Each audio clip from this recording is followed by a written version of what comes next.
কৃষ্ণকে রাধারানীর কাছে নিয়ে যাব। তাই এইবার যেই না দেখেছে অমনি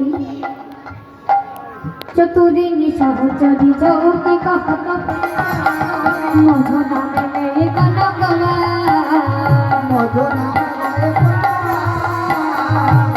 নামে নেই কনকবা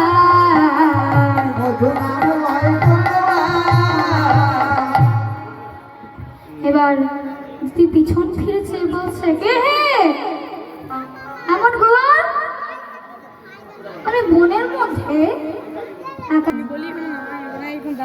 কপাল বন্ধ হলে এরকমই দশা হয়। এত সুন্দর তৈরি করেছে, কপাল ভালো হলে দেরি করে তৈরি করতে লাগে না। শত্রু বন্ধু হয়ে যায়, আর কপাল মন্দ হলে বন্ধু শত্রু হয়ে যায়।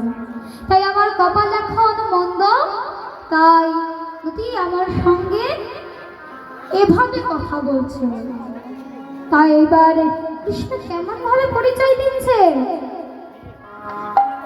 চমকে कहत हरि हमरा किंकर चमके कहत हरि